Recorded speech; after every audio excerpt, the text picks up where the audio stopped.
Michigan first and last broadcast, depending on how this goes.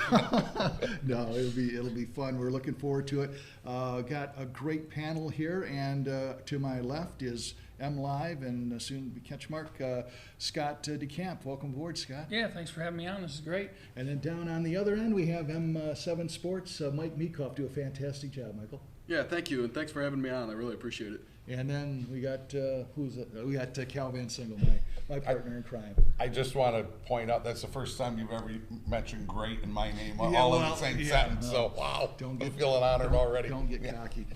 What we're going to do each and every Tuesday is we're going to talk about the games coming up, step back initially and kind of look at what happened last week, tell you what's going on this week, and just have some fun with it and maybe make a prediction or two and see how close it we come. Not going to keep any records at like a 78% or anything. I'm not anyhow. Is that why we brought Mike on, so we can make all the predictions? We'll let him do that.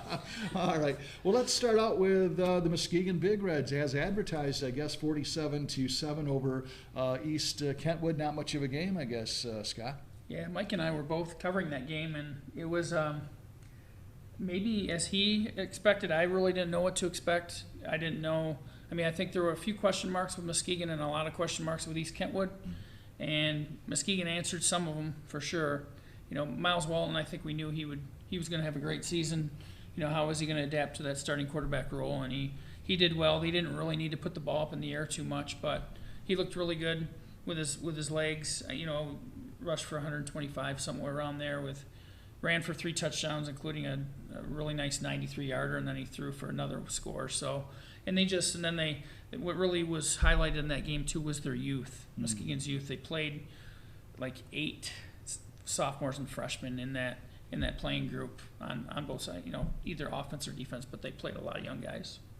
Exactly. Speed kills, huh, Mike? Yeah, and like Scott said, I was at that game, and I came into that game with a lot of questions about Muskegon because they're such a young team. They have 6 underclassmen starting on offense, and they answered them fast. I mean, they were up 27-0 at the end of the first quarter, including 3 rushing touchdowns from Miles Walton throughout the game and a passing touchdown to Jeremiah Dalton. Someone who really impressed me was Jacob Price, a sophomore. He had 168 yards on 5 carries and 2 touchdowns for him as well. So I just thought they came out with a lot of energy, and I'm looking forward to seeing what they had this year. Well, Cal, I know you spend a little bit of time with the Big Reds, get a chance to see them and see our old friend Shane, and certainly not surprised, but were you surprised by the score, or did you expect that? I certainly expected a win there by them. East Kentwood seems to be struggling a little bit the last few years, and Muskegon seems to have their number. These 2 guys mentioned a lot of youth on that program, some youth up on that offensive line. So I've seen some of their younger offensive linemen. They're big. One of them, that sophomore, I can't believe this kid is 15 or 16 years old. He's a mammoth already. So I thought they played well, played fast, played hard. You know, Shane's going to have them ready. That staff, Bowles, and all those guys, they're going to be ready to play any given Friday night. So great to see the youth doing well. But this Friday is really the test for them against Cass Tech, especially that youth. They're such a great Cass Tech as well. Phenomenal ball club. So that's going to be a really, really big test for the Big Reds, but it's going to be a Hackley. I'm never going to bet against the Big Reds. Well, I'll tell you what, that'll lead us right into a Cass Tech Muskegon at Hackley Stadium, as Cal mentioned. And Scott, going to have a shoehorn to wedge all the media in on that one. I know Bally Sports is going to be there, and certainly half the free world. So there are going to be a few people at historic Hackley Stadium. Yeah, I'm kind of getting a vibe of that Muskegon-Detroit King game from, I think it was 3 years ago when Cameron Martinez was a junior. It was his first game. Actually, that was his second game. I think it was maybe De La Salle, and then it was King. But it was packed. And obviously last year, unfortunately, we couldn't have those kind of crowds. But I got to imagine that people are really anticipating this game, and they're going to show up in droves. I mean, it's a great matchup. And like you said, I think almost every media outlet, most media outlets are going to be in that one. That's right. Mike, the big game, obviously. Yeah, I'm actually going to go to Detroit and watch Shores King on Friday. Oh, okay. That's one of those games that I really wish it was on 2 separate days because both of those are ones that you don't want to miss. And I covered Muskegon last week, so I wanted kind of get both of our areas powers in the first couple of weeks. But in that game for Muskegon Cass, I really like Muskegon's chances. Even though they have a young team, I still see him pulling it out in a close one, especially with Walton being a 4-year varsity starter. He has that experience in those big games. Yeah, he's played a lot of games, like I think something like 41 or something like that. It's amazing amount of games. Cal, prediction? I'm going to go with the Big Reds, but in the words of Shane Fairfield, they got Division I dudes all over the place. So it's going to be a battle. I don't think it's going to be easy. Going to live up to the hype? I think so, yeah. Okay. I'm gonna stick with Muskegon myself, so all of a sudden we're all unanimous here. Yeah, Pressure's I mean, on. you probably have to give them the edge, I would say, being at home and everything. The thing that I think's I wouldn't call it a shame, but it would be really cool if they could somehow set up a doubleheader. Maybe one in Muskegon one year you played at Hackley, or maybe when Shores gets turf, maybe you have those 4 teams, Cass Tech, King, Muskegon, and Mona Shores. Obviously, Muskegon and Mona Shores not playing each other because they play each other in the league. Sure. And same with Cass Tech and King, but it'd be great to have those teams alternate, have a doubleheader in one site each year. That'd be pretty cool, wouldn't it? That's a great great idea. idea, It'd be fantastic. One quick thing about that, if the Big Reds win that, I think there's going to be a lot of eyes opened all the way around the state where people maybe thought Muskegon, this was a down year because of their youth. I think the Big Reds win that, people are going to go, whoa, that's 2 good opponents. East Kentwood's okay, but you beat Cass Tech, you've done something. Get some Absolutely. attention. Mona Shores 56 over Lowell. A lot of hype going into this one, but we're not talking the Noel Dean days of Yeah. Lowell. So I know you were there as well. I wasn't there. Oh, I'm sorry, my bad. I went to Grand Haven and You Puffer on Thursday. I I should sent listen to someone you once else. in a while, but obviously you're a Mona Shores guy. So let's start out with you and Shores 56 to 14. Your thoughts of that? Yeah, so I heard they really played well. From talking to people around the area, I heard Lowell was kind of down this year, so I picked it to be a blowout, just like I did the Muskegon EK game.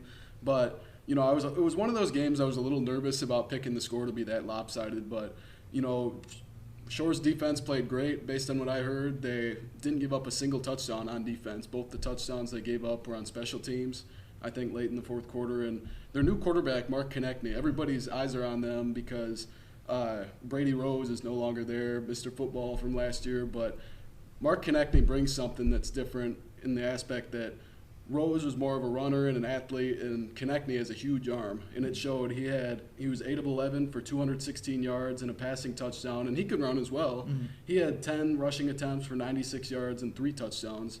And then wide receiver Dimitri Roberson, younger brother of Doris, that was just with the Seattle Seahawks, and Damari, who's playing for Western Michigan, he had 4 catches for 116 yards and a touchdown. Meanwhile, we asked the question last week, life after Brady Rose, and as Mike mentioned, Konechny came in and did the job. Yeah, I saw Brady today, actually. I went up to Ferris to work on a couple of stories on Ferris, and I saw Brady, so I just said hi to him and just asked how it's going. And, it's an adjustment. Going to any college program is an adjustment, and then you go to one that's as good as Ferris, and it's just a big adjustment, but he's doing well, as are the other Muskegon area guys that are up there.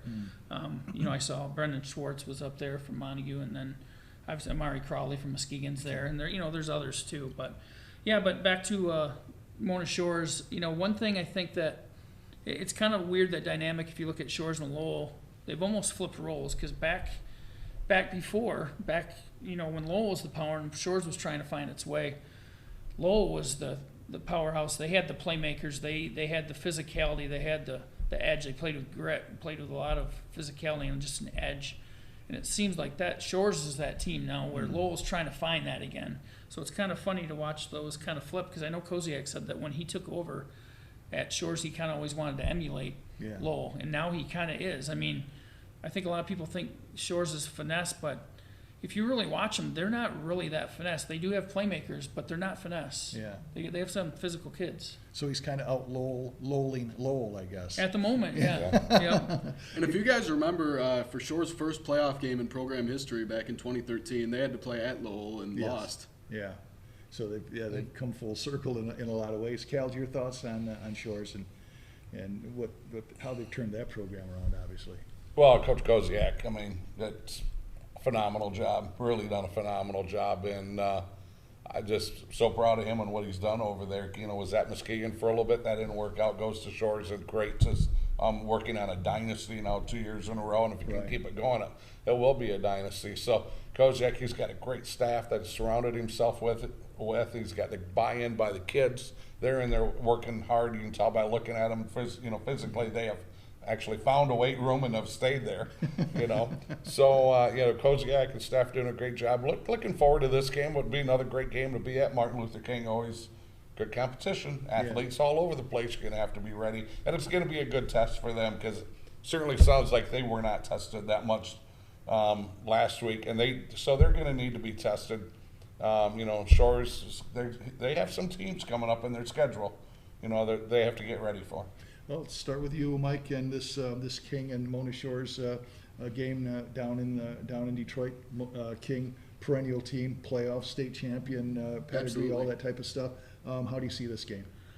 I'm going to go with Shores in a close one. If you remember the last couple games in the state championship 2 years ago, everybody picked King to win. And Not everybody. well, not you and I. I'm talking about as far as people from out of the area. Right. And Shores was able to pull it out. And last year, even though the final score was 35-21, it wasn't as close as the score says. It was 35-0 at one point until they put the backups in. So I'm still going to go with Shores in a close one, even though I think King is going to be much better this year, and I think they can be more competitive. How about you, Scott? Sorry, Mike, I had to get that one in because even what's that expression again with blind squirrel and all those things? Yeah, that's kind of what that was. In that game, by the way, I thought they had a chance, but they were going to need all these things to go right, and they did. I mean, in that game, in the state finals 2 years ago, Shores needs to possess the ball. They need to consume the clock, drive the field, and score, end it with touchdowns. And if they keep the ball out of King's hands, they're going to get frustrated, and they're going to start infighting and arguing, and that's exactly what happened. They kind of just took it to them in that way, and I mean that was a really good King team too. And then last year, like Mike said, Shores just kind of put one on them. King came over to Norton Shores, and it was 35-0. They had a running clock going, and then, like you said, the backups started coming in, and King tacked on a few there, but made it look closer than what the game actually was. But yeah, this is a great test just because you're going over there to King. You got to imagine they want a piece of Shores, you would think. Yeah. And they're coming off a heartbreaking loss. They lost on a Hail Mary last week to Carmel, Indiana. So, they really need to get a win here. But this would be quite a statement if Shores can go over there and get that done. I have to give them the edge just because I like where their program's at right now. There's mental toughness and everything they've got going right now. All right, Cal, your thoughts? Well, in 26 years together, I've always said it, you're a champion until somebody beats you. And while there's no championship on the line for that, they've got this win streak going. They've got the hardware in the trophy case. I'm going to Shores because I don't see anybody. There's a few teams out there I think that could beat them maybe on their schedule, but I don't think it's MLK. So I'm going Shores. Stole my thunders. I was going to say Cal always says that you're a champion until you're not. So Yep. I was going to stay with Shores as well. So hey, we're in pretty agreement here. I wonder if this is. So I'm spotting a trend. Let's see what happens here. Maybe it changes right here. We've got last week Grand Haven over Reeths-Puffer by the score of 16-8. This has been a nice little rivalry to start out the season. And we'll start with you, Scott, on this one. I believe you were at this game. Talk to us about this one. Yep, Mike and I were at that one together as well, and Would you guys ride together? Is that? well, no, but we might have grabbed some dinner on the way there and kind of spent a little time together. That was cool, but it was I guess it was probably kind of like maybe both of us expected. Mike can speak for himself here, but in that one, I mean, you knew it was going to be a physical game because Grand Haven's strength this year is up front. Mm-hmm. They've got Ashton Leppo player, the tackle who's committed to Michigan State. They have Dane Arnett too, but he didn't play because he's battling some kind of foot or toe injury or something along those lines.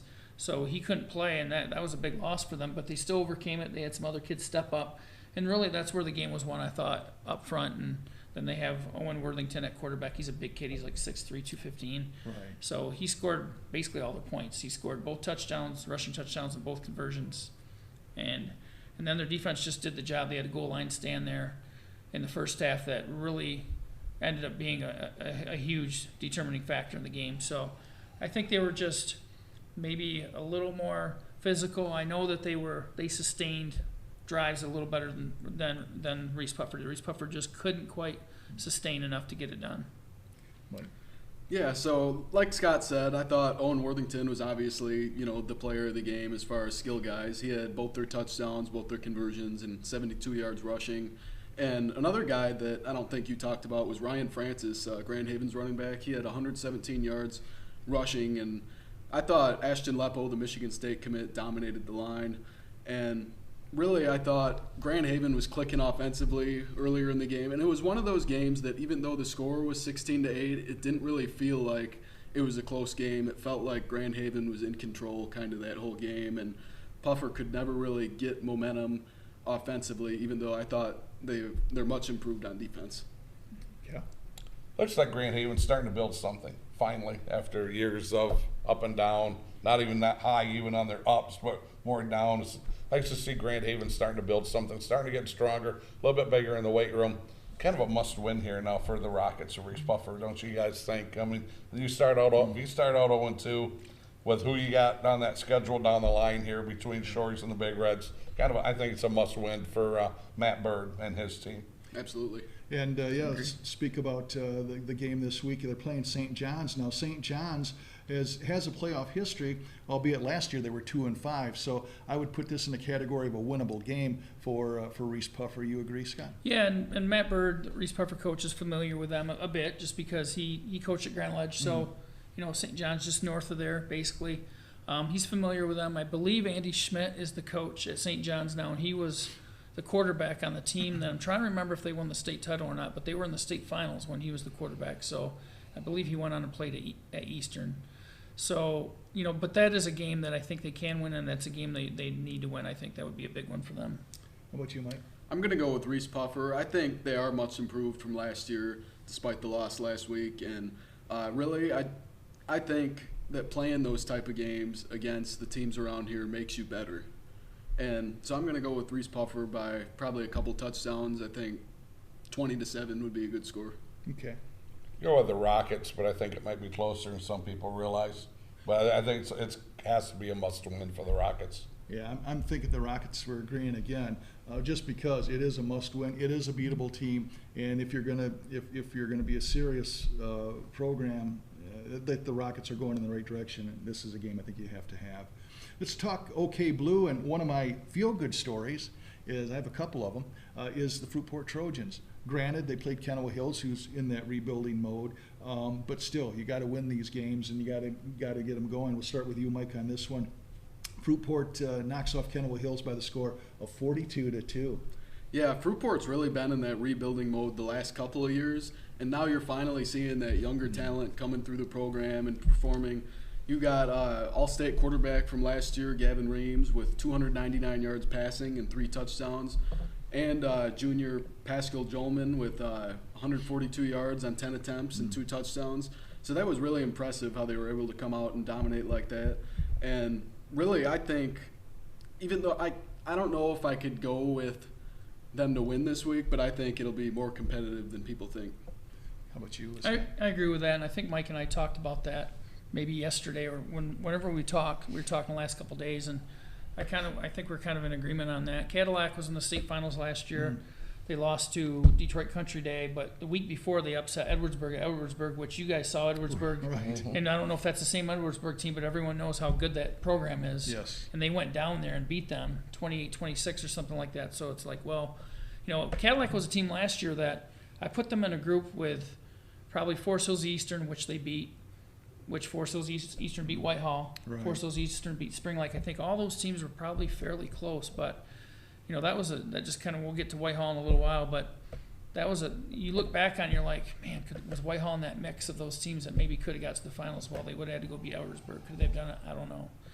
Cadillac, they've got, from what I understand, they have some quick running backs, and they want to kind of chunk you with their running backs, and that's just the kind of the scheme they have, and I think they have a pretty decent sized line, but Fruitport's defense was what really caught my eye. I mean, I know, like you said, Kenowa Hills is rebuilding, but they scored 42 points, but they held, it's the safety. They gave up the safeties are the points they allowed. So that was I'll be interested to see how they can hang in there, because this is a much bigger telltale than last week was. This is where we're going to find out really what where Fruitport's at, I think. Exactly. Cal? I really pretty much agree with Scott word for word. They're nice win for Fruitport, good win. They're off to, they got a little bit of a win streak going now. They're building something. Cadillac's a whole different story. In the finals last year, they got some kids back. Cadillac's used to winning, used to playing in big games. I think, boy, I tell you what, I think Cadillac's gonna, they're gonna get on the bus and come down 131 and make, and then cut over a little bit. Fruitport might have a long evening. Yeah, and our old friend Rick Hickman saw the Cadillac and Reed City game, Yep. and I was talking to him, and he said that Reed City could have won that game against them. He said, but he says Cadillac is solid. But he did say, he says, you know what? He says, I think Fruitport's got a chance against Cadillac. I was originally going to give the nod to Cadillac, but just to be different, I'm going to take Hickman's advice, which. It's never worked before, but I'm going to say Fruitport might be able to surprise Cadillac. And I think that score against Reed City, which you can never necessarily just compare scores and think that that's how it's going to play out, but that's got to be a little encouraging for Fruitport, the way that Reed City hung. I mean, Reed City's a strong program traditionally, but I think that probably gives Fruitport a little more hope even yet, just the fact that, that Cadillac already had a dogfight. Right. Then we'll wrap up in the OK Blue with Spring Lake. They didn't play last week, but they have Zeeland East this week. Scott, your shot first. Well, the interesting thing, we'll first start off with the local connections with Zeeland East. You've got Darren Garrity is there now as an assistant coach, and so is Joe Nelson, who was at Grand Haven. Oh, yes. He's an assistant coach there for Zeeland East. So for Joe, at least, it's a homecoming of sorts, Right. going back to the Tri-Cities area. And Zeeland East has a game under its belt already. So it wasn't much of a test. I think it was Warrenwood's Tower or something like that, so they weren't even really pushed. I like the Spring Lake team. It's senior heavy. I like the Troop twins. Those kids are both a load in there. I mean, I like their team. The only thing I wonder is how much of an advantage is it for Zeeland East having already played, having that game under your belt, because they say that teams make the most improvement from week 1 to week 2. So, that's what I want to see is how each team comes out. Mike? Yeah, so like you guys said, Spring Lake didn't play last week, but they have a bulk of returning starters, including the Troop twins, like you guys said. And really, I'm going to give Zeeland East the slightest of edges, but I think this will be closer than a lot of people think. How about you, Cal? You do know a coach on the coaching Yeah, staff, very as well. Scott mentioned, Darren Garrity. Former Grant coach did a great job, had the Tigers in the playoffs 4 out of the last 5 years. So, and he's the offensive coordinator now over there at Zeeland. He has a really good offense. So, Spring Lake big, they got some size to them. I don't think Zeeland East is going to push them around the field at all. But Zeeland East is not small neither. They're bigger than what you think they are. They got I think 2 Division I kids on that team. And they have a good offense. They hung 40-some up. What was that? Woods Tower Bishop or whatever they call that. So they did have their offense clicking there for a while. So I think Zeeland East, I think, will get this one. Yeah, I think I will agree on the Zeeland East. Nothing against Spring Lake, but I think Zeeland East is going to have a little bit too much for them. And hold on. And Zeeland East, that's a must-win for them. They need to get another win because they're looking down that schedule and guess who's sitting there? The Sailors and the Big Reds. So they got to get on a roll. And West. And Zeeland West, yep. So thank you. But they look down that schedule and go, well, we got some games coming up. We got to get some wins here in a hurry. Let's move on to the West Michigan Conference and a game right here in the backyard. Whitehall knocking off Kalamazoo United by the score of 27-24. Whale of a game. Kalamazoo gets out to a 10-0 lead, and you're thinking, and young quarterback for Whitehall. How's that going to react? But in the end, everything kind of washed out okay, and I think we're going to Michaels start this one out. Yeah, so that kind of surprised me, to be honest with you. I thought Whitehall was going to come into that game and dominate with all the returners they have, but it's week 1. There's a lot of things you don't expect, and they were able to pull it out in the end with that veteran group they have. So, Kyle Stratton had 81 yards passing and 2 touchdowns.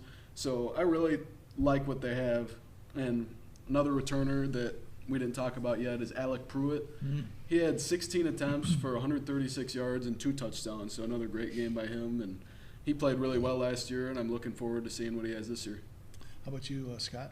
Yeah, Whitehall, that's a great test. United's well coached. That's the co-op between Kalamazoo Hackett Prep and Kalamazoo Christian. I worked in Kalamazoo for 13 years before coming back up to Muskegon, and so I covered those teams when they were separate programs, and they both had their moments. And now that they're merged and they're coached by Troy Ayotte, I believe I'd say it's Ayotte from Montague. He's a Montague alum, the United coach is. So they've done a great job there.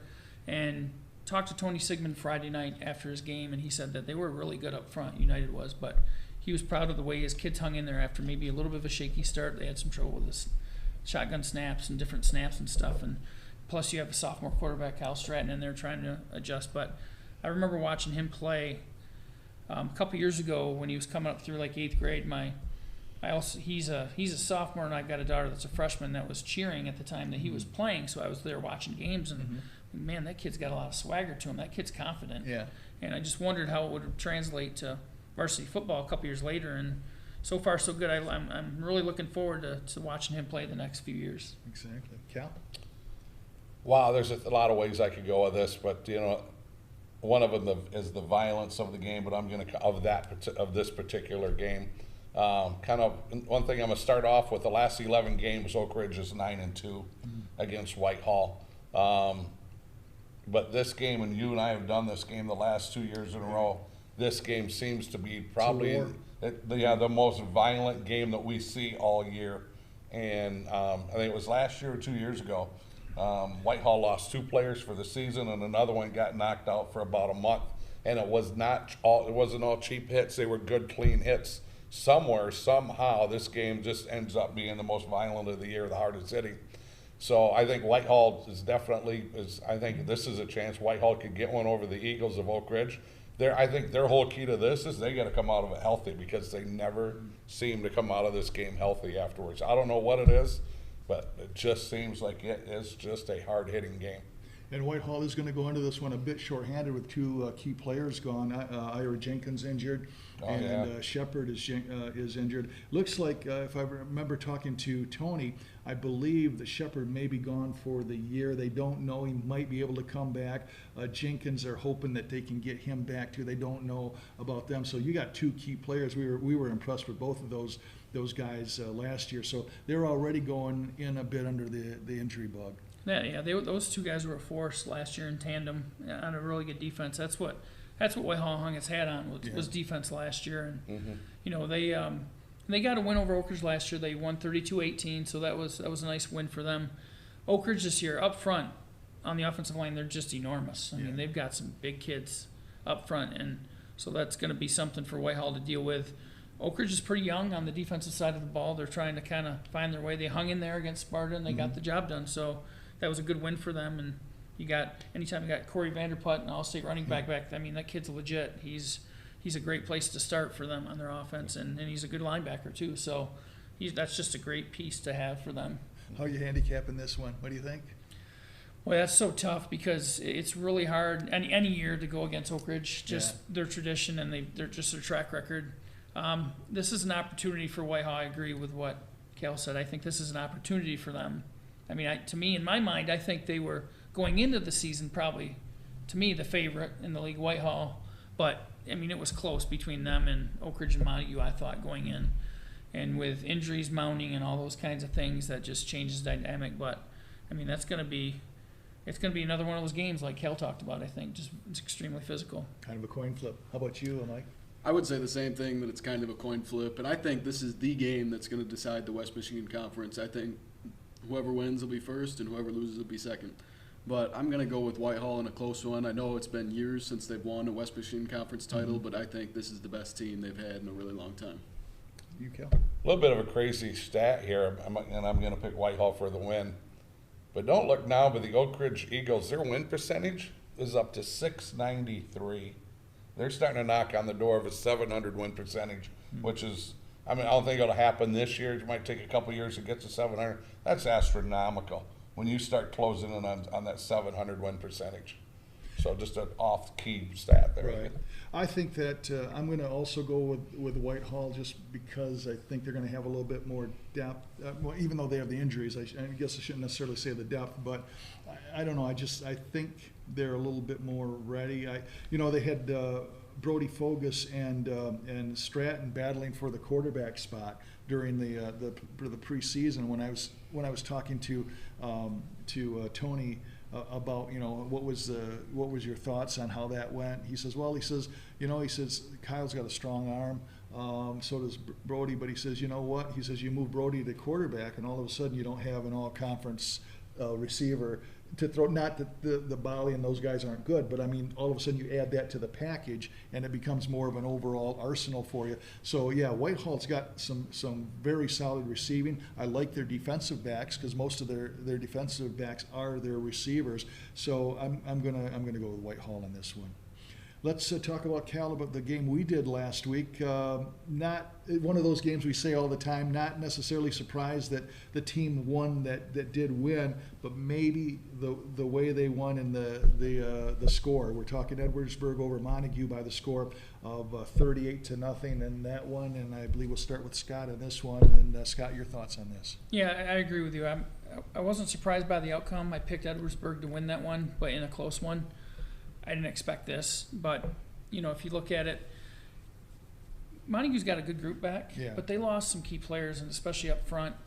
And they have Hayden McDonald back, which that's always a great place to start. He's an all-state player, great player up front. But, I mean, Edwardsburg I've always kind of viewed them as kind of like they're kind of like a form of Zeeland West. Like they kind of run, they run similar type offense. They kind of just operate a similar way. So.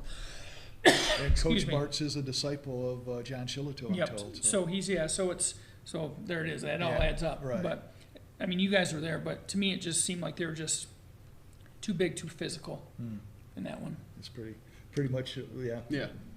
Basically, I agree with you where I'm not surprised by the outcome, but I'm surprised by the score. I picked Edwardsburg to win by a couple touchdowns, but 38-0 is not a good way to start your season, but you do have to remember that is one of the best programs in the entire state of Michigan, and if you're not ready for them, you're going to get exposed like that. Yeah, exactly. Cal? Last time Montague was shut out, I think Rick Hickman said it was 2014. So here's... 2-7 year? Probably, yeah. So here's one for you. You never hear bouncing around Montague. This is my talk. Four words, 2 phrases. This is a must bounce back and a must-win game, especially for their head coach. And I don't know him at all, but all of a sudden Montague goes 0-2, and heads are going to be turning. And somebody made a comment yesterday about if you don't think it doesn't start up front, Montague just found out that all starts up front, offensively or defensively. Them interior offensive lines or that defensive line, they can make things happen or they can blow things up in a hurry. We've seen this last week how valuable that great offensive line was for Montague. I agree. I've been thinking about that all week. I think the more I think about Montague's game last week, the more I think, you look ahead to this week, and I think you're going to learn a lot more about them this week than maybe you did last week. This is the one that you got to read. How are they going to fare against North Muskegon? North Muskegon gave Muskegon Catholic a pretty good scrap last week, lost 27-13, but they hung in there. They had the lead a couple different times in the first half, and how's Montague going to bounce back? And traditionally, North Muskegon plays them pretty tough. So that's going to be really one to watch. I think you're going to learn a lot more about Montague this week than you would have last week, regardless. Yeah, my takeaway from doing that game was just sitting there calling the game, and just all of a sudden the Montague fans didn't know how to act. I mean, they're not used to, and this is not taking anything away from, Montague, we all agree, they played a team, Edwardsburg, that their coach is saying, hey, we got our eyes on Ford Field. Now, whether that's going to happen or not, still a lot to be, but, I mean, you're talking right out of it, you got a legitimate team. Not that Montague isn't. But, again, a lot of guys back and all this type of stuff. But it was just kind of interesting to kind of tap into that dynamic a little bit of, what's going on here? And Montague being in a place where they have not been there in a long, long time. It's going to be key, as you say, how do they bounce back from that? And I guess we'll start with you, Mike, on North Muskegon. North Muskegon, you can't take them lightly. They had a tough game against Catholic. They played Muskegon Catholic really tough, and like you said, they always play Montague tough. I was at that game last year at Montague, and it was 7-6, I think, at halftime. North Muskegon was up, so they have a freshman quarterback that's played pretty well. That played pretty well in the game against Catholic, but honestly, I'm going to go with Montague in a close one. But it's no guarantee for them. And you're right, this is the game that everybody's going to have their eye on because Edwardsburg is probably the best team they've played in a few years.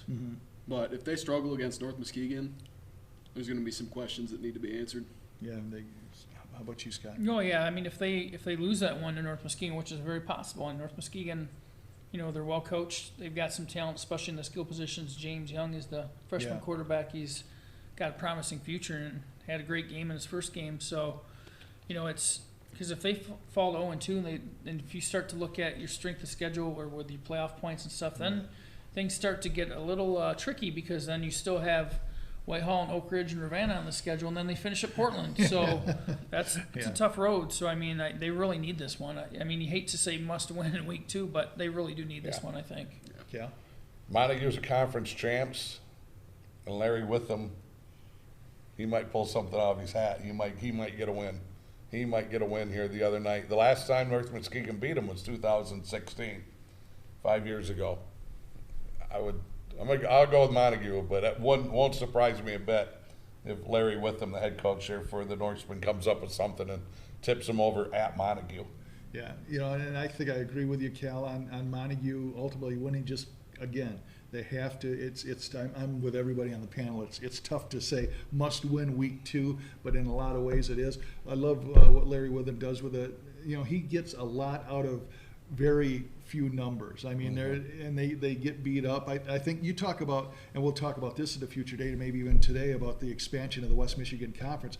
I think that expansion of the West Michigan Conference, if you talk about winners in terms of an advantage or a good thing, it's going to be the North Muskegon Norsemen being able to play the teams in that tier that are going to be more their size, so they don't get the daylights beat out of them against the bigger teams all the time. So yeah, I would put them and Ravenna in the same boat because they're about the same enrollment. Yeah, they've had a pretty good back and forth actually. If you look at at the series and everything, so it's I think that helps both of them. It just question is the numbers going forward for both programs and where they're going to be at, but all things being equal, I like both of those teams' chances going forward. Okay. Let's move on to Oakridge and Sparta last week. A nail-biter there. I believe it was won on a safety. Oakridge 22-21 over Sparta. And we'll start with Mike on this one. Your thoughts on that broadcast, on that game? Yeah, so like you said, Oakridge scored mid-fourth quarter. Had a chance to tie it there and actually missed the extra point, but then they got that safety, I think, on the next possession, and were able to pull it out. One of the guys I want to talk about is returning running back Corey Vanderpute. He had 175 yards on 27 carries and 2 touchdowns for him. I think he's going to be one of the best running backs in the area this year. Good. I believe so. Yeah, he led the Muskegon area in rushing last year. Corey did. Just had a great year. He was putting up some monster numbers, which is it's hard to kind of keep setting a high bar when you're coming through a program like Oakridge, where the guy he shared the backfield with, Leroy Quinn, set the Oakridge record for that. Mm-hmm. So, it was his turn to kind of take over after Leroy had graduated. So, it's his turn now. So. Yeah, exactly. And Cal, your thoughts on Oakridge this year? Probably finishing somewhere in that second or third. Yeah. Somewhere right in there in that conference, probably. Right. Kerry Harger's done a great job there. Well over 100 wins now, I think, already for him. Sure. So, I can see the Eagles kind of coming in second, third, someplace right in there. And they have potential to win it. Yeah, I think so. They're going to be, and like I said, a long way goes to this game. We talked about the Whitehall and Oakridge game earlier, but we wanted to work in that the Sparta game. So we'll bounce down to Ravenna and Beal City, 21-20. Ravenna coach Justin Eagle picks up a win on that one. And your thoughts on that? Your old stomping grounds, Ravenna? Yeah, they were up 21-7 in that game and had control, and then I think it was a couple miscues, tightened it right up, and in fact, Beal City pulled within 21-20 with like 4 something left and went for 2 and got stuffed, and then Ravenna was able to hold on. But that's a nice win. I'm not sure, where Beal City's at this year in terms of how strong they are, but traditionally they're always right up there. They've been in the finals multiple times, and they're just kids that expect to win. That program, you go there, you expect to win. And the thing I've heard about Ravenna is that they got really nice skill position guys, and they're trying to kind of, they're developing the offensive line. They're working on that. That's the area that they're really trying to focus on. But they've got some really nice skill players that if they can get them in space, they're going to do some damage. And they were able to do that a few times against Beal City. You know, Kyle Beebe, the senior quarterback, also a really good basketball player in the area. He's running the show at quarterback, and it's year 2 in the veer with Justin Ego, who came from Muskegon and brought that veer with him. So, you know, basically it was just a huge adjustment period last year, and this year they're trying to make some strides. But, you know, it's tough in that league. You know, you got, you know, Whitehall, the teams we talked about, Whitehall, Oakridge, Montague, and then North Muskegon. And then if you're Ravenna, you're trying to fit in with all those teams. And traditionally, yes, they have, but, you know, recent history, it's tough to crack that top 3 for sure. Sure, exactly. Mike, your thoughts on Ravenna? I would like to argue that that's the biggest upset of the entire week 1 for the Muskegon area. I mean, I didn't expect that at all. And really, when you look at Ravenna last year, even though they finished 4-4, their wins were against Morley-Stanwood, Shelby, Hart, and Mason County Central. This is the first signature win for Justin Ego, and I think it can really push him off into greater heights for the rest of the season. And one guy I want to talk about is quarterback Kyle Beebe. He was 11 of 16 for 188 yards and 2 touchdowns, and you know, I really think he can have a great season. Cal? I think when Justin Ego got there, he probably walked in the locker room and goes, where are the Anthony Bradfords and the Billy Roberts and the Jordan Porters, the 6'6" guys that he's used to seeing, and going, oh, these are farm kids. These are not near as big, but they're still tough kids. You know, overall, you take a look at this game. You know, Shelby at Ravenna. I think the thing that I wrote down, Ravenna's just got to come out of it healthy. They do not need a fluke injury. You know, I think they're going to probably run away with this. You don't need a fluke injury in that game. Yeah, you talk about Justin Ego walking in the locker room. Now, if you would have walked in there 94, you would have seen Charlie Knapp and Mike Anthony and those guys, and Benny Clark. Yeah. This does look familiar, but that's obviously an anomaly at a small school like Ravenna, even though they've had around that era, they had really good teams even beyond the 94 team. But, yeah, it's just when you're at a small school, especially a small public school, it can be tough to sustain it and for a long time. But, you know, they're trying to kind of get it back to where it was. And, you know, great start. I agree with Mike. I mean, I thought Ravenna had a chance, and I thought they would win it. But you just never know what to expect in an opener. But I was impressed with the way they got that done. So now they got Shelby, a team they should take care of, and then next week is Whitehall. So yeah, exactly.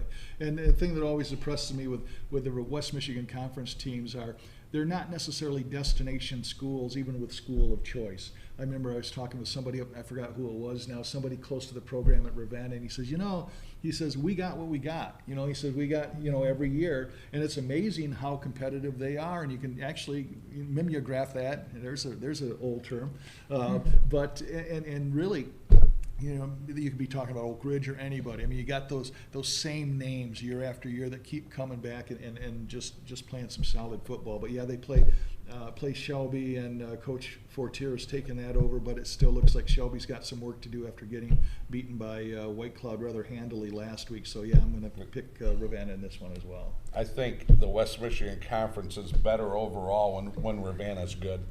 I think it just gives them another tune-up game. The other teams. It just adds to the depth. Yeah, absolutely. For sure. Exactly. How about the Hart Pirates getting a win, 1-0, first game of the season? They beat Holton by the score of 40-20. The new regime of Joe Tanis as a head coach. Spent some time over at Orchard View as an assistant over at Ravenna, Mike. Yeah, so one of those things, just like we talked about earlier, were expected result but unexpected score. I mean, I really didn't think Hart would take care of them like that. I thought Hart would win in a competitive game, but, they really impressed me. Kellen Kimes, their quarterback, was 7-9 passing for 149 yards with 3 touchdowns, and he also had 6 tackles defensively with the sack and strip fumble. So I really was impressed by them, and I actually would give them a chance this week. I don't know if it's going to be as big of a blowout as a lot of people think it's going to be. I still am going to pick Kent City, but I think that game has potential to be close. How about you, Scott? Yeah, I'm just going to kind of expand on what Mike said about the Kent City game. They picked that game up this week, Hart did, because Hart was scheduled to go to Mason County Central, and Mason County Central is still dealing with some COVID issues, so they had to cancel this week. And so then that left Hart looking for a week 2 game, and Kent City had an opening. So they worked it out. Kent City already had, I think, 6 home games, so they agreed to go over to Hart. And I know Hart was very thankful for that, very grateful for Kent City for doing that. And I think, kind of like we said before with some of these other teams, I think we mentioned it about Fruitport, this week is where we're really going to find out where's Hart at. Yeah. You know, if they're, you know, it was nice that it was a feel-good win, I think you'd say, against Holton.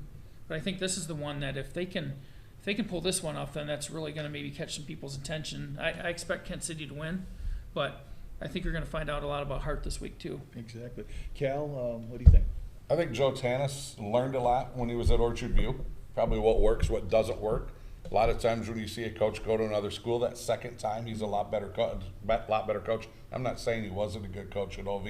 I just think you learn things as you get older. I certainly know I have. I'm waiting for my partner to start learning things. But anyway, That's not going to happen. no, so I think he's going to be smarter from what he learned at OV. And if I remember right, his principal at Hart is an Oakridge guy, and the superintendent is an Oakridge guy. Well, you know what? They're used to winning, so they're going to surround Joe Tanis, and they're going to help him, and they're going to help him to build that program up. So, but Hart, and then you got Kent City, Bill Crane, and they run the football, and they ran all over Newaygo in that second half last week. And I don't know if you remember, but 2 or 3 different times, Kent City was on the move and they fumbled after having some big drives. So the comeback, Kent City makes a nice comeback and wins that ball game. And Bill Crane's a good coach. He'll have his guys ready. I think this one might be a tough one to call. You know, and Joe, not to make excuses for him, but I don't think he's ever been in a building of where he's coached. I know he wasn't at Orchard View, and when he was an assistant over at Ravenna, I'm not sure what the situation is over at Hart. But that, I'm not saying it can't be done, but boy, that's just one added thing. I mean, you're always walking in. One coach told me they had that situation, says you're always walking into a kind of a minefield. I mean, you don't know what happened. I mean, you're getting broadsided at practice. Hey, you know, so-and-so did this and did that, you know, or whatever. And so that's a tough situation too. Yeah, and they moved up to Hart, so they you know, they're fully invested. The Tanises, you know, Joe and his family moved up there, so they're right next to the school. In fact, I believe is what he told me. So they're invested in this. They're this is something that they want to. This is where they want to be. And I mean, same thing with Justin Ego. I believe he's in the Ravenna district now because he was in Muskegon and I think maybe Orchard View, but now I believe he has a position at Ravenna. That just makes a world of difference. It does. It really like does. you said. Let's move to the Lake State. We've got a couple of teams to cover there. One of them we kind of did with North Muskegon a little bit, but from the Catholic Central standpoint, we really didn't. We'll start with you on this one, Scott. Catholic Central defeating North Muskegon by the score of 27-13, but North Muskegon gave Catholic everything they wanted for one half. I think, in fact, leading 13-0 at the half, if I'm not mistaken. It was 13. It was 7-0, then 7 or something like 7-7, I want to say. Okay. But it was. I mean, they had the lead twice. Okay. And they kind of stunned Oakridge Oakridge. They kind of stunned. Let me get my team straight here. They kind of stunned North Muskegon with a couple. North Muskegon stunned Catholic with a couple big pass plays. Zermont said there was a couple breakdowns, and North Muskegon will put it up in the air, and they made them pay. And Catholic found themselves in the game, and they made the adjustments. They got a veteran team, made some adjustments at halftime, and kind of dominated the second half by the looks of things. But, you know, I really like this Muskegon Catholic group. And again, I know I keep coming back to this beating the dead horse, but I think North Muskegon was a good test for them. But I think West Catholic will be a really big telltale because it looks like West Catholic's on the rebound right now as a program. Mike? So Muskegon Catholics really got rattled defensively in the first half. They gave up 2 wide open touchdowns to start, and it was 13-7, I think, at half.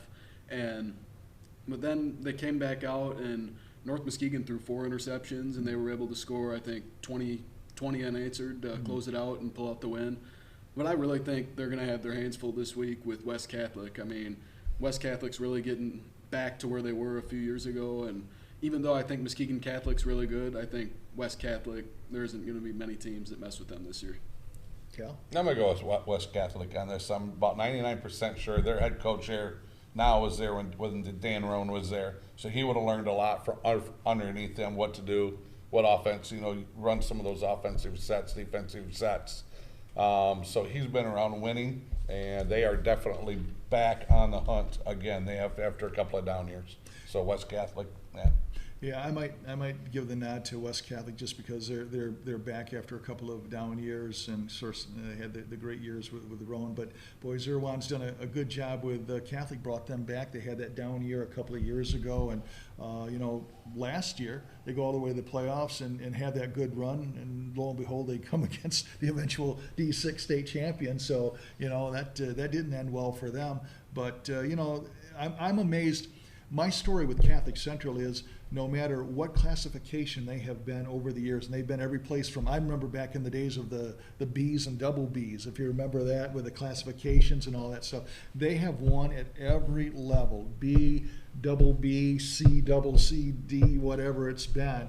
And I know it sounds like they're getting their enrollment back a little bit, a few more kids here and there, but they're a school that everybody's got to chip in. I mean, you can't have, if you're going to keep successful programs, and they do somehow, everybody's got to have some buy-in there, don't they? Yeah, they're going to have to win at Division 7 level this year, which to me, I'm not going to say they can't win and make a little run through there, but in my opinion, Division 7 is tougher than Division 6 because if you're looking at Division 7, locally, potentially, maybe they'd see someone like a Ravenna, Right. which is a game they could win, but still probably not an easy one. And then North Muskegon falls right in that classification as well. But beyond that, if you look statewide, you got Lumen Christi, which beat New Lothrop by 2 touchdowns last week. New Lothrop, Wamo Westphalia, Montrose, which has a lot back from the team Montague beat. They're Division 7 this year. Yeah. So that's a tough division that they're falling in this year. Is the reason they're going 7, is that because they're in that co-op with Western Yeah, because Michigan they're Division Christian? 8, but they add the enrollment of Western Michigan Christian, that puts them Division 7. Yeah. It was putting them in Division 6, but because Catholic enrollment is slipping a little bit more, they dropped to Division 7, even with the co-op. Okay, gotcha. And so, that's going to be a great game this week as well. A good test, I should say. And let's talk about another feel-good story here in Lake State as far as I'm concerned, Muskegon Heights. They can't field a team last year. They come back, they're playing Potterville, smaller school, but still roll up 42-6 in their first game in over a year. Coach Van Parker over there, Mike.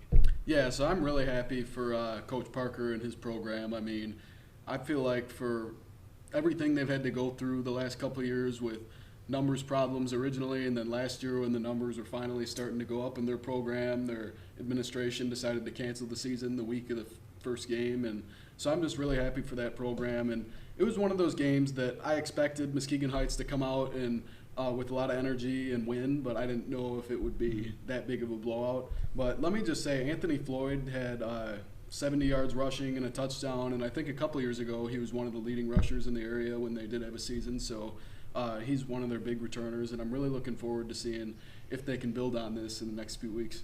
Exactly. Scott? Yeah, there were a few feel-good stories last week, but I'm having a hard time putting anyone above Muskegon Heights in terms of feel-good. Fruitport's up there. That was great what they did last week, too, and that's exciting for their community. But Muskegon Heights, just what they've gone through, as Mike stated. Last year I remember when Van Parker found out, it was mid-September, found out that their season was being canceled. At the time they said postpone, we're going to try to do something in the spring, but I think most people probably felt that, I don't think that's going to happen in the spring. So, and I called him for a story, and he was not, obviously not taking it well. That was a tough day for him, and really emotional because he's poured his heart and soul into that program and into that community.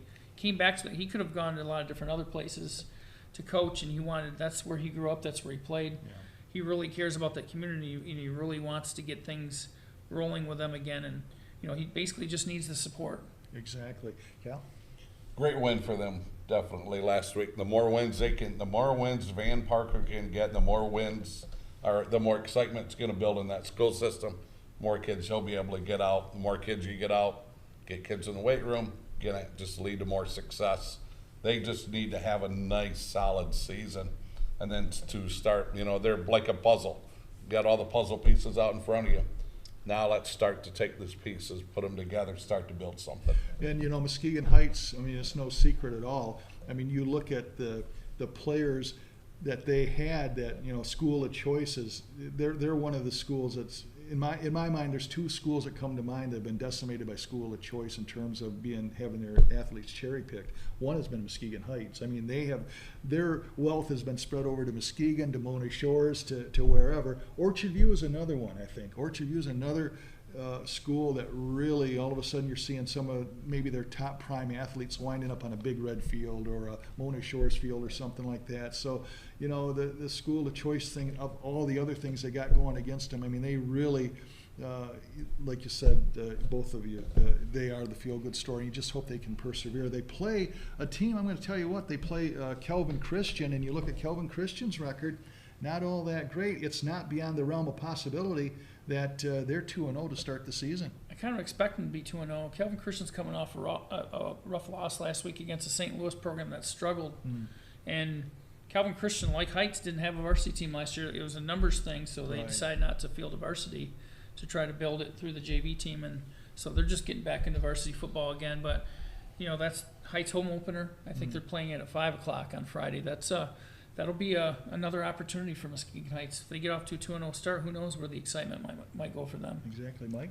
Yeah, and I was about to say the same thing. I'm going to pick them to win pretty handily. And really, what you said about the school of choice with Heights and OV, I've always said that. And maybe, you know, this year they have a more favorable non-conference schedule with some of those games more their size. I know years past they've had to play Breckenridge and Oakridge, or Ravenna and Grand Rapids Catholic Central, and really if they can get some wins and get even just a little bit of excitement, that'll get more kids to go out, that'll get more kids committed, and that's the way you build a program. Exactly. Cal?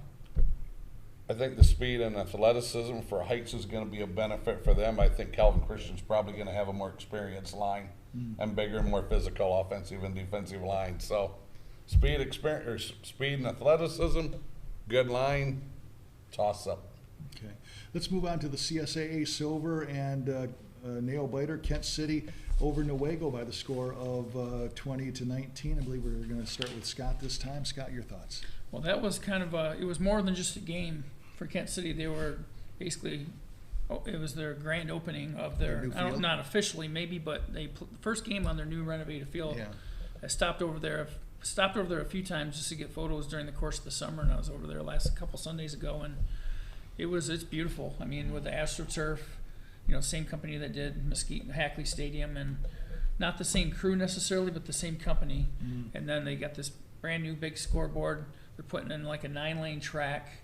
They added to the press box. They're kind of enhancing the bleachers. I mean, they're really going all out. They passed a bond a couple years ago, and it's and that was one of the things that they're pouring money into their facilities. They have, I think they're redoing their baseball field, redoing their softball field. There's a lot of excitement there, and the fact that they have a pretty good team and pretty good program going right now with a team that was young last year that won 5 games, won the CSAA Silver title. So there's a lot of expectations, and I think Bill Crane said himself after the game, he goes, you know, we felt maybe even a little bit relieved that we got that win, just because you don't want to have that game when you have this big pomp and circumstance and then you lose the game because you play really sloppy. They were able to kind of rescue it in the second half with a good second half. How about you, Mike? Yeah, I will say when me and Scott were at the Muskegon East Kentwood game, you know, we're checking our phones like usual for the score updates. And I think you put out first that Kent City was up 19-0 because you just expected that to be the case. And then all of a sudden we found out Newaygo was up 19-0, and I'm like, wow, I didn't expect that. But I think they turned the ball over. Kent City turned the ball over 5 times in the first half, and 2 of them were returned for touchdowns. So they really played well in the second half. And Mason Westbrook, correct me if I'm wrong, but I think he leads all Muskegon area rushers right now with 260 yards. And he kind of carried them to that win. Cal? Yeah, he had a good night running. He's got a good line. Bill Crane does a really good job of getting his offensive and defensive line to play well. A big lineman at Holt. So he knows how to get his team ready. Turnovers definitely hurt them throughout the game, but they came back, made a lot of good adjustments at halftime, one of which was let's stop turning the ball over, guys, and we're going to be okay. But got that rushing game going, and they ended up being okay. But Kent City, I think the Eagles here, Hart, right? Correct? Kent City Hart. I'm going to go with the Eagles. Okay. Exactly. Let's talk about the Hesperia Panthers and new coach there is Dave Smith, new old coach because he's had several years over at Ravenna. They lost to Manton in their opener by the score of 26-6. And Mike, your thoughts? Yeah, I didn't expect that, to be honest with you. I had heard some things that Hesperia was down this year, but I still thought they'd be able to pull that one out. I think it's going to make it really tough going in. Even though St. Louis isn't the best of opponents, I definitely think they're better than Manton, and I think St. Louis will come out with the win. How about you, Scott? Yeah, it's going to be another tough one. St. Louis, as I mentioned them a few minutes ago, that's the team that beat Calvin Christian, the team that Heights plays Calvin Christian. Mm-hmm. That's the kind of link here. But, Hesperia, that was talking to Dave. We traded a couple text messages Friday night. I was trying to get some details on the game. He just said costly miscues, like a botched punt snap led to a touchdown. And it sounds like their margin for error is pretty slim. Yeah. So they just can't afford to be making those mistakes. But that's going to be it's going to be a tough game, and it's shaping to be a tough year. We'll see how far he can bring that program. He had some like, especially in the early part of his Ravenna years, he had a really good team his first year that got to the semifinals that could have potentially been a state champion, I thought, when they lost to Ishpeming in a heartbreaker. So he had some good teams that came through there at Ravenna. It's gonna be tough. I thought Doug Bowles did a great job at Hesperia. He had some solid success there, and now Dave's taken over, and so we'll see where he can take it. Your thoughts on? Yeah, for Dave, it's that puzzle. It's got all the pieces right in front of him. Is he going to be able to build something, and for the long haul here? And but having to go on the road to St. Louis, you got that bus trip. Yeah, probably St. Louis in this one. Really excited to see what David Smith can do at Hesperia. Yeah. Given the chance at 3 to 5 years. I want to talk about Holton just in general. They got a new coach as well, and Alex Smith has a pretty good pedigree in terms of where he's coached before. He had some college time coaching, I believe, at CMU or being an assistant up there. And maybe your thoughts on Holton. A couple of years they were that Cinderella story, made that fantastic run through the tournaments, and just your thoughts on maybe the Red Devils coming back at some point. Didn't work out too well for them in the opener this year, but what are your thoughts overall on Holton? All right, well, you're talking about Alex Smith, the Holton coach. Talking about he was a former CMU player. He and Cody Cater were teammates, so they got a friendship. Because I did a story on Tanis and Smith. They're both they're defensive coordinators for the Ironmen, and they were squaring off last week. And Cody Cater sent a tweet out something like, we got to get a live mic on Alex Smith to see that pregame handshake or what hug or whatever is going on. But I think Alex Smith, when I talked to him when he took it over, I think the key for him is building the program from the bottom up, trying to get those numbers up, and just trying to get everybody on the same page.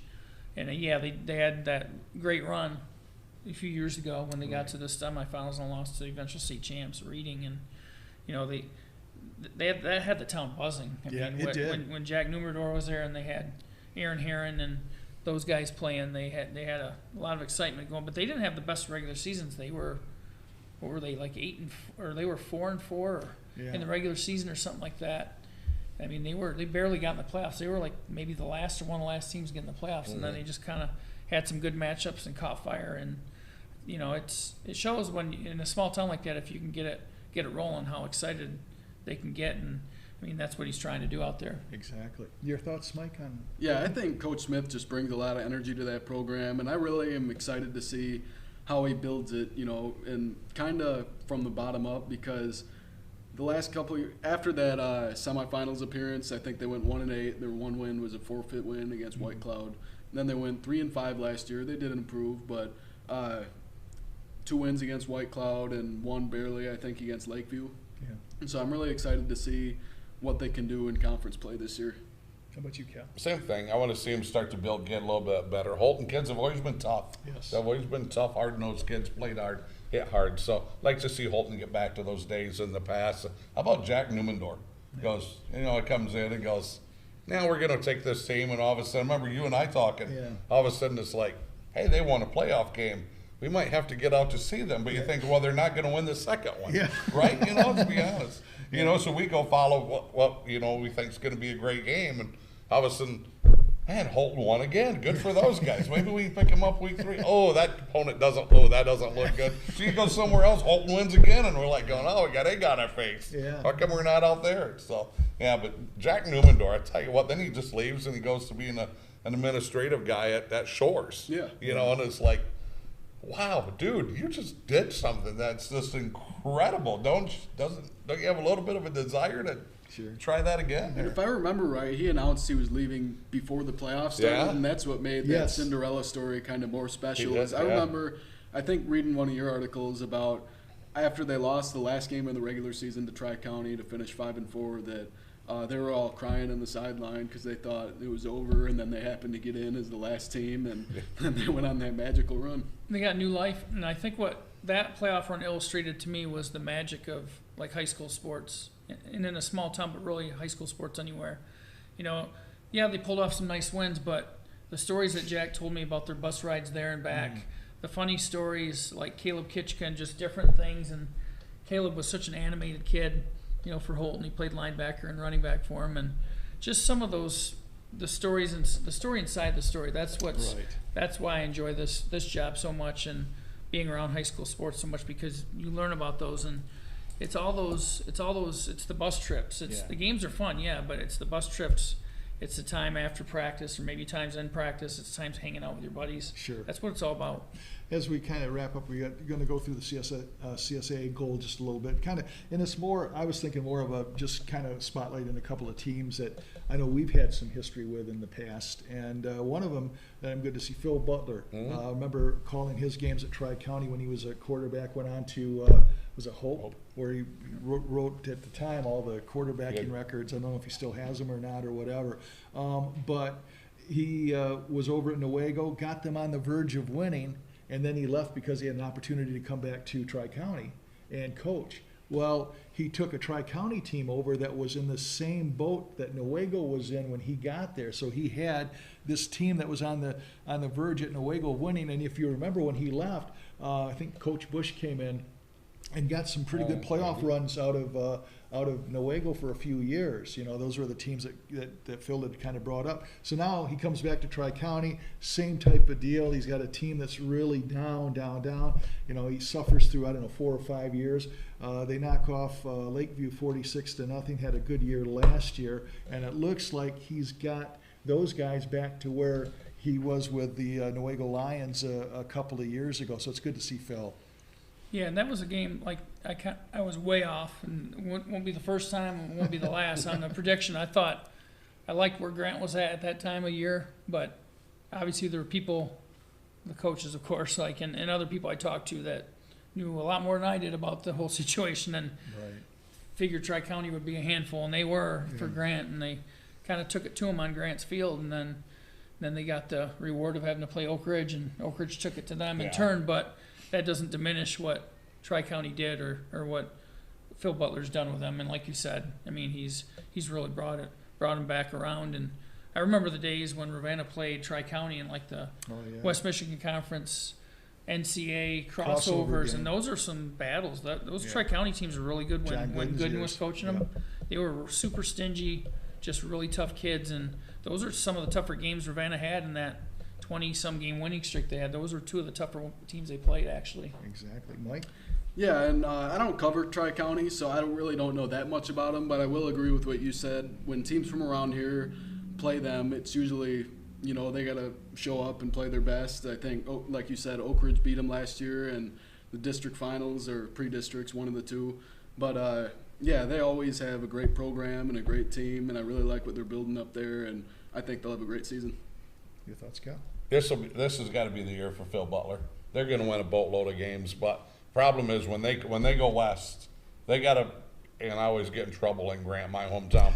But when the 37 corridor teams, and I guess they're a 131 corridor team, but when those 37 corridor teams, when they go west, they hit the 31 corridor. It's not pretty, And this is going to be that year. Phil may not have to go west at some point week 1. And I'm assuming he's going to get in the playoffs, and they very well may make a run.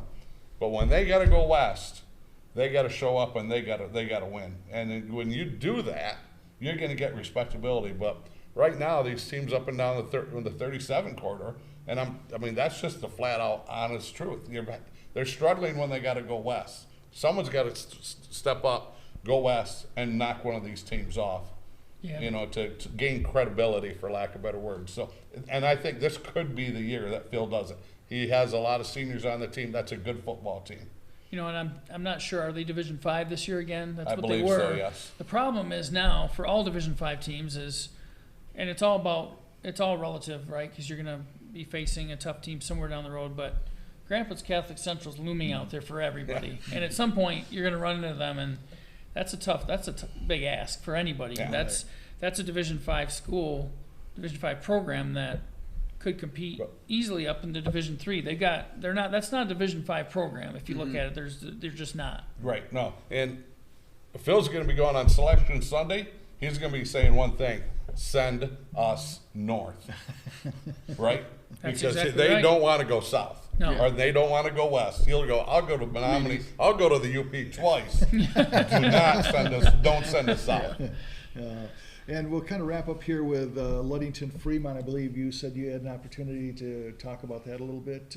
Yeah. 20-6, it was Ludington over. You know, Ludington's another team in that Lakes 8 that, you know, Lakes 8, which is now the 4 teams. I mean, obviously there's something's going to have to happen with that division at some point. I don't see them surviving with 4 teams, but they certainly are a team that's had some success, the Ludington Orioles. Meanwhile, the Fremont Packers, boy, again, we talked to Dan Rowan. Since he left, they've really kind of fallen on hard times there. Yeah, and I expected Ludington to run away with it, and Fremont actually made it a decently competitive game. I think it was 13-6 at one point, and Ludington was able to pull away. But what Fremont's building is really impressive right now, and you know, just back to Ludington, they're in the new West Michigan Conference starting next year. Okay. And so I'm excited to see them playing some of those more competitive games, because the last couple of years I feel like they've kind of had an easier schedule out of conference, and even in the Lakes 8 there's usually a couple good teams, but they're going to have to play Whitehall,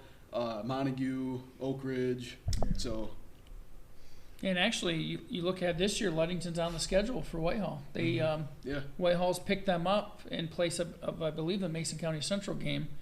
And so you'll get a sneak peek of what will be the West Michigan Conference bigs. I don't know if they have a name for the divisions yet, but there's the big schools and the small schools. And we talked about earlier with North Muskegon, Ravenna. Right. You know, those schools will be in with Hart, Holton, Hesperia. You know, you'll have all those size schools together. You'll have 7 in that division, 7 in the big division, where you'll have Ludington, Orchard View, Oakridge, Montague, Fremont. You know, you'll have all those big schools in that division. So it'll be really interesting to see how that goes and how that just changes the whole dynamic of things. And the Fremont Packers, will let you kind of weigh in on them. They've got a new coach again this year.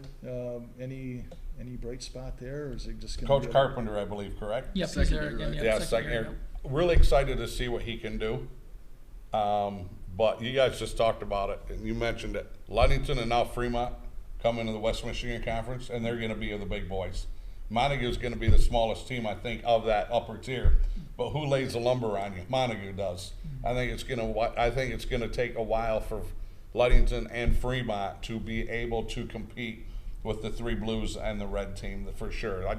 They're going to get hit like they've never gotten hit before. Now, skilled, you take other sports, cross country. Fremont's good. There's nobody there that can run with Fremont. You know what I'm saying? They're just unbelievable. Just they're going to match up. They're going to match up well with these other schools in certain sports. Or even basketball, they always have height. Fremont basketball, Ludington basketball. They're going to add a lot to the West Michigan Conference of basketball. Ludington and Fremont both will. Yes, they will. But football, whoa. Football, there's going to be an adjustment period. And I think it's going to be more in a couple of years. So. As we wrap up here, at least for me, and then I'll let you see if you guys have anything to add. I just want to go around on the new playoff situation. It's not the 6 wins and you're in anymore. It's that formulated, point system that we have right now. And we've been kind of taking an informal poll with the coaches, and it's kind of a wait and see from some of them, wondering if this is really going to work out well. They're willing to give it, obviously, you don't have much of a choice. You're going to give it a shot. But what do you guys think? What do you think about this new playoff situation? I mean, I think it arguably is supposed to solve the scheduling issues, but it seems like there's scheduling issues still just because of, if you've seen the West Michigan Conference, there's been some kind of teams wiggling around a little bit with schedules. Part of that's because with Mason County Central, with the COVID thing separate from that. They were, even before the COVID thing, they were looking at a hybrid schedule, Right. and Hart was looking to maybe adjust some things in that schedule. I think they'd rather be in the new alignment now, just so he could face schools more your size. But right. I mean, the object here is to basically improve the scheduling for everybody, just so it's not such a hassle. But I don't know. It seems like it's still tough. I know, like if you look across the state, Warren De La Salle's looking for a game now for week 2, and I think River Rouge is in the same boat. I read today that they're also looking for something. So is it really solving things, or is that independent, unrelated to what the issues are? Exactly. Your thoughts, Mike? Initial instinct is I like it, but like you said, we'll have to wait and see. But I do really like that, teams can't just basically schedule their 6 wins by scheduling a bunch of bad teams and, just getting to punch their ticket to the playoffs. Every team's got to earn it now, in my opinion. How about you, Cal? I'm clueless how this is going to work. I'll admit it, because I understand it. I understand the formula. I just want to see it. I want to watch Selection Sunday, and I want to see, okay, guys, here's your puzzle. Put it together, and you show me how it's going to work. And you're on to something when you just said a minute ago, these elite teams, these power teams, Warren De La Salle, Detroit Catholic Central, Cass Tech, Muskegon, Shores, you can put in that, start to add into that now too.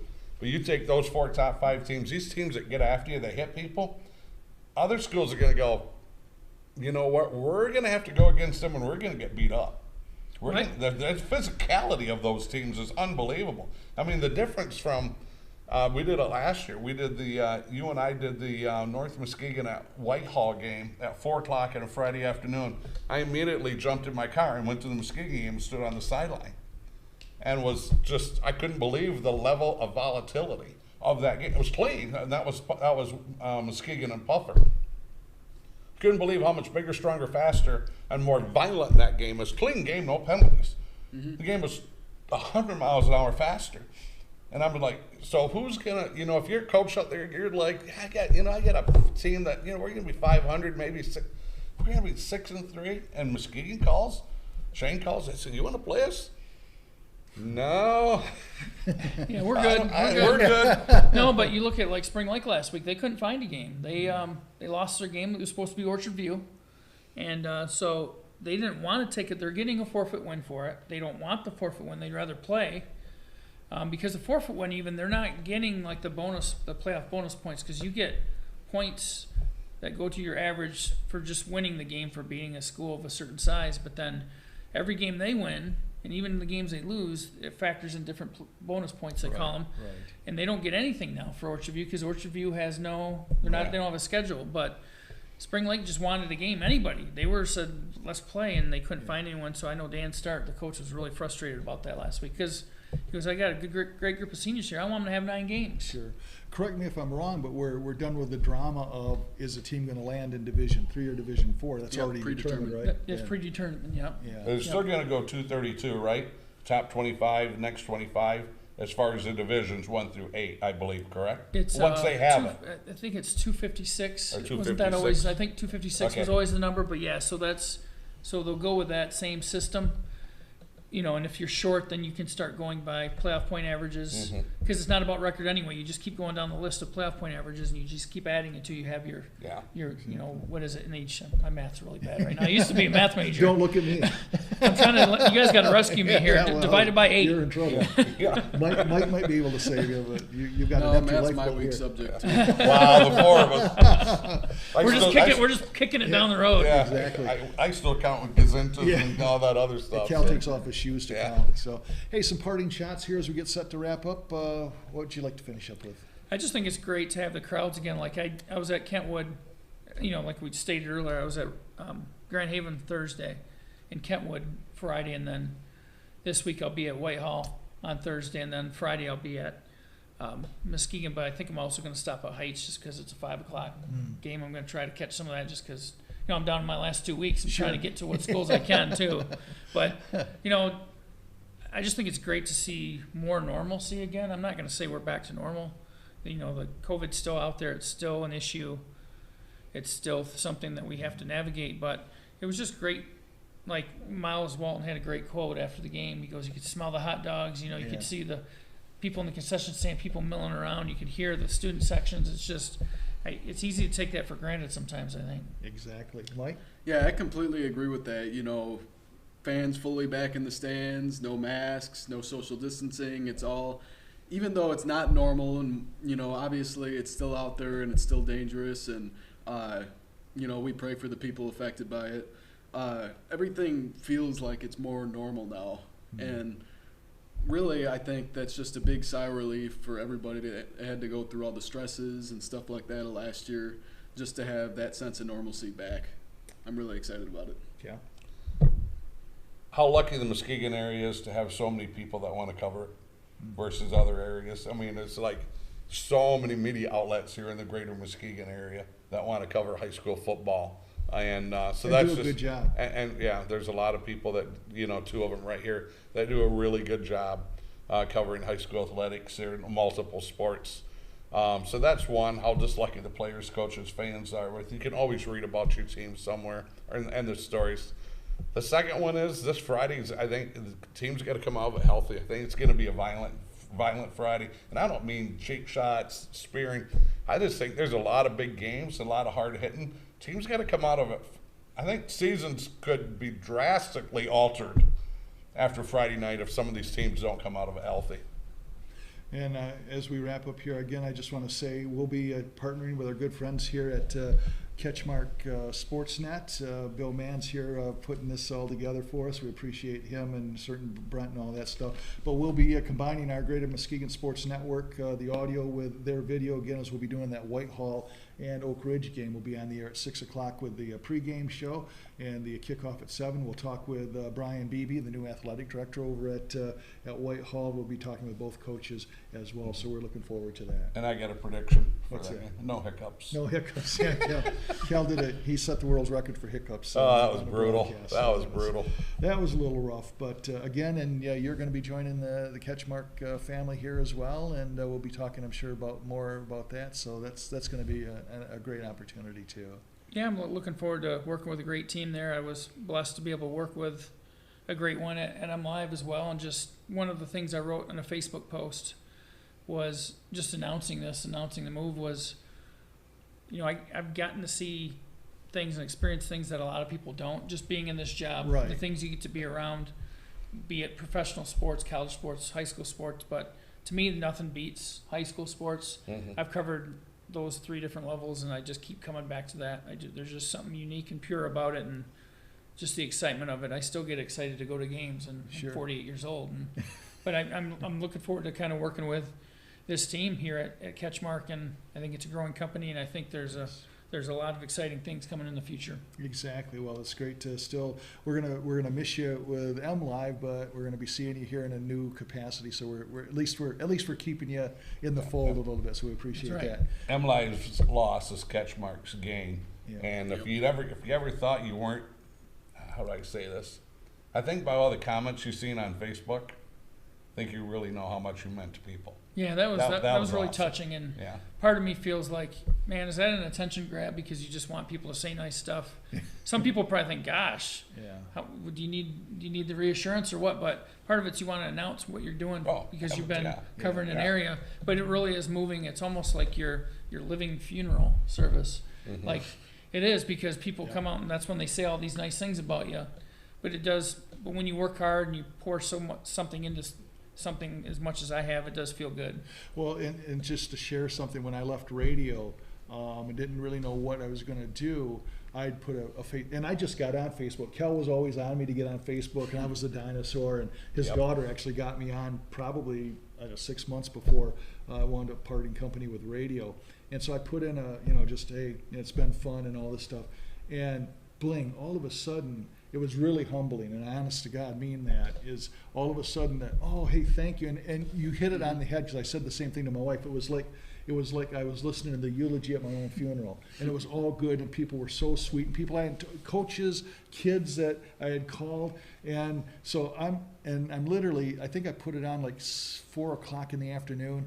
I'm still sitting there at like midnight, and I'm answering because I answered the first one, you know, Mm-hmm. and then all of a sudden I thought, well, I got to keep answering because I didn't want somebody to think, hey, wait a minute, he answered. So I'm doing it. My wife said, what are you doing? I said, man, this is in tears. Bawling like a baby. I really was. So you're right. I mean, Facebook has its problems. I was afraid of it to a certain extent. I still think it can be bad, but I think it's how you use it. Absolutely. And where you're at, and it can be a grace. And here's a kid right here that uses it for the right way. He Yeah, does. absolutely. I mean, it's a young And man. I feel like Facebook has really helped me push my brand over the top Yeah. out of everything else, to be honest with you. You do a fantastic job. I mean, I'm so Thank you. I impressed with what appreciate you that. do, and still in high school, man. I mean, that's when I was in high school. I was trying to figure out how to get into school. I mean, I remember. I'm still figuring that out too. Yeah. I remember his freshman year when he was with the Northern Shores football program, and I'd come over for like maybe the week of a playoff game, and this guy would come around and he'd just show an interest in what I was doing, and he'd ask some questions and stuff, and then next thing you know, you're looking at 3 years later, I'm like, I can't believe how much he's grown in the job. I mean, he's so eloquent with what he says, and he's got it. I mean, he knows his stuff, and he's got the notes, but he knows just a lot of it. He doesn't even need the notes really. But the thing is, he's so determined, and you know, he's got such a bright future ahead just because he wants this really bad, and it shows. he's got the looks. And I and the really talent. appreciate that, Scott. And let me just say one thing that, you know, even though our companies are unaffiliated and, you know, you might call it competition or whatever you want to call it, we're at a lot of the same games, and I feel like without you, my company wouldn't even be close to where it is right now. And I just want to thank you for that, and I'm really going to miss, at least in the Muskegon area, seeing you on the sidelines for those games and talking with you in between plays. You know, obviously when I come up to Montague and Whitehall, I'll get a little bit of that, but I'm really going to miss talking with you for during a lot of the games. No, I appreciate that, and I think this community's small enough where a lot of us can not just coexist but help each other. I think we should be helping each other as much as possible, just because we all have different, maybe slightly different objectives with our jobs, but by and large we're after kind of the same things. And I don't know, maybe there is some competition there, but at the same time, I don't know. I think it's just a community It's that not New York City. No, it's not. And I say that over and over again. It's not New York City where it's cutthroat and you're trying to take each other's jobs and you're going to be on the street. It's not. It's not like that. But I don't know. I just think we can all help each other. Well, in the agricultural world, which is the world I play in, there is a lot of that. You know, you're always helping your neighbor next door. Granted, maybe you still want to make more money than he does, and submit it, you're Dutch or you're competitive or whatever it is. But, you know, all of a sudden, if you try a product and it works, you know, a lot of guys, not all, but a lot of guys will say, hey, I sprayed this. Yep. And I had a good outcome from it. So then they do it. So it is, you know, you do need to work together best you can. All right. Well, guys, first one's in the book, West Michigan 1st and 10 here on CatchMark SportsNet. Again, I want to thank Bill for being patient with us, and we will do this again each and every Tuesday until they tell us not to, 6 o'clock, right here, same time, same place. Have a good night, everybody.